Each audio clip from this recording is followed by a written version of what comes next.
যেখানে আজকে সলিলদা বলছেন এটা তো হওয়ারই ছিল, এইরকম দেখো একেবারে মানে খুব বেশি দূর যেতে হবে না, হাওড়ার ঘটনা, রাস্তায় গুলি করলো, প্রমোটারকে একের পর এক গুলি চালিয়ে খুন করে দিল সেই দুষ্কৃতীকে, দেখা যাচ্ছে বিধায়কের বাইকে।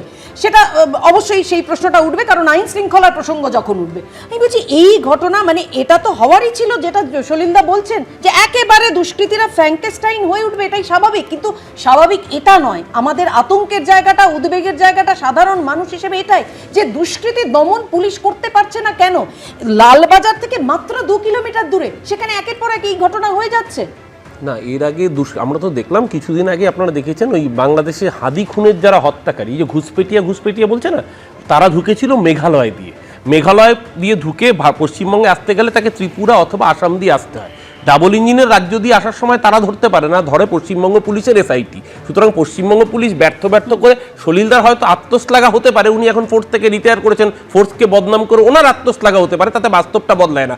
দ্বিতীয়ত, আজকের যে ঘটনা মাথায় রাখতে হবে, রাজ্যে এসছেন প্রধানমন্ত্রী, দেশের প্রধানমন্ত্রী নিরাপত্তা যেরকম এসপিজির দায়িত্বে, সাথে সাথে রাজ্য পুলিশের একটা বড় সেকশন, বড় ফোর্সকে সেখানে ডিপ্লয়েড থাকতে হয়, কারণ এই রকম ভিভিআইপি মুভমেন্ট হলে সেই জায়গায় দাঁড়িয়ে এই রকম একটা অর্গানাইজ মব, এবং যেই মবের একটা বিরাট অংশ বাইরের রাজ্য থেকে আসা, বারংবার করে আমরা দেখছি, আমরা তো বলছি, প্রমাণ সহ বলছি, না সেটা কে ধরবে অরূপ? না আমি আবারও বলছি, এই ধরনের লুম্পেন মবকে অর্গানাইজ করে আপনি যদি উদ্দেশ্য প্রণোদিতভাবে আক্রমণ করেন, একটা জিনিস মাথায় রাখতে হবে, দেখুন কোনো উদ্দেশ্য প্রণোদিত না। আমি বলছি অরূপদা, কনসার্ন একটু বোঝার চেষ্টা করো। সেটা হচ্ছে আমাদের রাজ্যের মন্ত্রী, তিনি যদি এই শহরে সুরক্ষিত না হয়, সাধারণ নাগরিক হিসেবে আমি বিশ্বাস করি সবারই আশঙ্কাটা হওয়া স্বাভাবিক যে মন্ত্রী বাড়ি যদি আক্রান্ত হয়, আমার আপনার বাড়ি যে কোনো সময় হতে পারবে। এই হুলিগানরা তৃণমূলের হোক, বিজেপির হোক, সিপিএম হোক, কংগ্রেস হোক, আমার কিচ্ছু যায় আসে না। এরা এত দাপট দেখাতে সাহস পাচ্ছে কি করে? এইটা কনসার্নের জায়গা। শুনতে হবে তো, উত্তরটা নিতে হবে।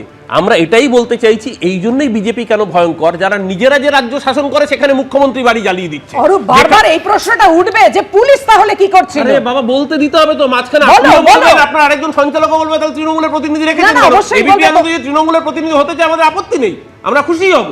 আমাদের বক্তব্য খুব পরিষ্কার, যেইখানে এই বিজেপি এই ধরনের ভ্যান্ডালিজম করবে, যেইখানে বিজেপি ক্ষমতা বৃদ্ধি করবে, সেইখানে এই ধরনের অসভ্যতাম হবে। তার জন্য সবার আগে বিজেপির ক্ষমতাটাকে কমাতে হবে। না পুলিশ কথা, পুলিশ প্রতি মানুষ পিছনে পুলিশ ফোর্স প্রয়োগ করবে নাকি? এটা কি সম্ভব নাকি? যেখানে রাজ্যের মধ্যে প্রধানমন্ত্রী উপস্থিত, তার নিরাপত্তায় পুলিশ থাকবে না? তার রাস্তায় কর্ডনের মধ্যে পুলিশ থাকবে না? একটা বউবাজার থানার পুলিশের ক্ষমতা কতজন, যেখানে এই ধরনের হাজার হাজার মব অসভ্যতম করবার জন্য অর্গানাইজ করা হচ্ছে, যেখানে হাজার হাজার মবকে অর্গানাইজ করা হচ্ছে। আমরা স্পেসিফিক ভাবে বলছি, এই ক্রিমিনাল রাজকে খতম করবে বাংলার মানুষ। 2026-এ বিজেপির হাত থেকে বিরোধী দল হওয়ার মন, আচ্ছা খতম করবে বাংলার মানুষ, আর পুলিশ দাঁড়িয়ে দাঁড়িয়ে পুলিশ ফাইল দিয়ে পুলিশ ঘরে গিয়ে আশ্রয় নেবে।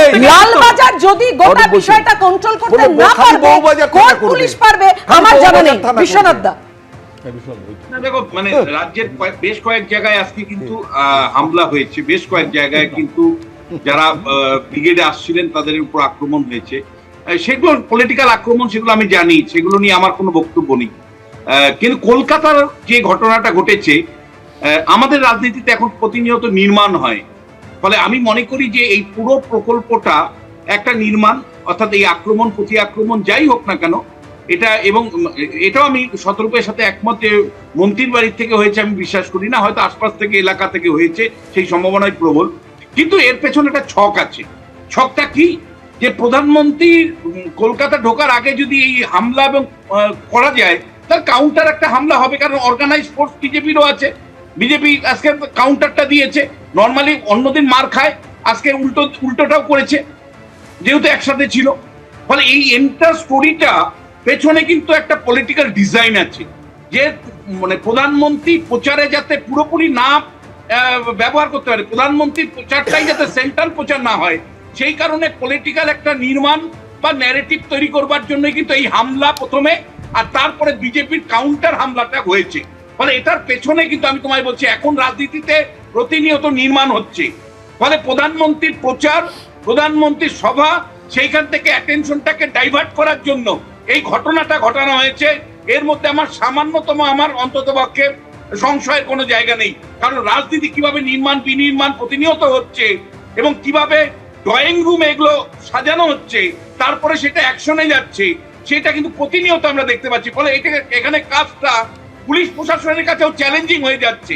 কারণ যেখানে প্রতিনিয়ত কৃত্রিমভাবে ঘটনা ঘটানোর জন্য মানে পরিকল্পনা তৈরি করা হচ্ছে, ফলে সেখানে পুলিশকে আন্দাজ করে সেগুলোকে প্রিভেন্ট করাও সত্যি কঠিন হয়ে যাচ্ছে। কিন্তু দিনের শেষে রাজনীতি জিতছে, আমাদের ল অ্যান্ড অর্ডার হারছে, আমাদের স্বাভাবিক যে মানে ডেমোক্রেটিক পরিসর তার পরাজয় কিন্তু ঘটছে।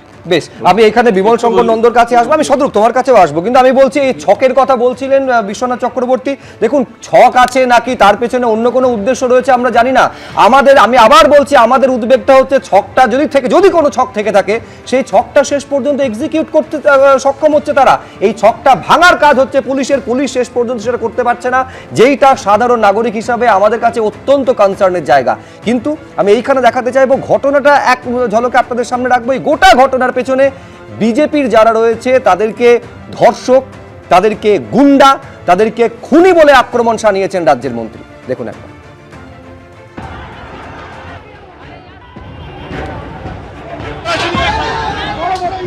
এই মুহূর্তে আতঙ্কে রয়েছে রণক্ষেত্র চেহারা কলকাতায়, এবং দেখতে দেখতে আমরা দেখতে পাচ্ছি পাথর ছোড়াছুড়ি চলছে। বিজেপির সমর্থকদের সঙ্গে তৃণমূল আশ্রিত দুষ্কৃতীদের মধ্যে কিন্তু গন্ডগোল। এখানে কিন্তু বিজেপির কর্মী সমর্থকরা তারা জানাচ্ছেন তাদের উপরে হামলা চালানো হয়েছে, এবং পুলিশ সামনে দাঁড়িয়ে রয়েছে। গিরিশ পার্কে রণক্ষেত্র চেহারা আমরা দেখতে পাচ্ছি। বিজেপি কর্মীরা আপন মনে বাস নিয়ে যাচ্ছে, আমাদের উপরে অতর্ক আক্রমণ হয়েছে, কারুর মাথা পেটেছে, কোনো মহিলা হাসপাতালে ভর্তি।